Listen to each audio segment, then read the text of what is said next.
தமிழக வெற்றிக் கழகம் தலைவர் தளபதி திரு விஜய் அவர்களின் சொல்லுக்கு இணங்க மக்களை நேசி மக்களுக்காக சேவை செய் என்பதற்கு ஏற்றாற்போல் தமிழக வெற்றிக் கழகம் தூத்துக்குடி மேற்கு மாவட்டத்திற்கு உட்பட்ட பகுதிகளில் இறந்தவர்களுக்கு குளிர்சாதன பெட்டி, சவப்பெட்டி, சொர்க்கரதம் இவை அனைத்தும் சமூக ஆர்வலரான அன்னை வி.ஜி. சரவணன் அவர்களின் ஏற்பாட்டில் எந்தவித கட்டணமுமின்றி சேவையாக வழங்கப்பட்டு வருகிறது.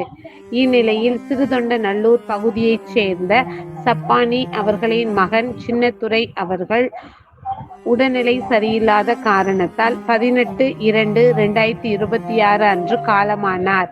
அன்னாருடைய பூத உடலை அடக்கம் செய்வதற்கான சொர்க்கரதம், ஃப்ரீசர் பாக்ஸ் இவை அனைத்தும் மனிதம் நிலைக்க தமிழக வெற்றிக் கழகம் தூத்துக்குடி மேற்கு மாவட்டம் ஜனநாயகனின் தீவிர ரசிகரான சமூக ஆர்வலர் அன்னை வி.ஜி. சரவணன் அவர்களின் சார்பில் எந்தவித கட்டணமும் இன்றி சேவையாக வழங்கப்பட்டது.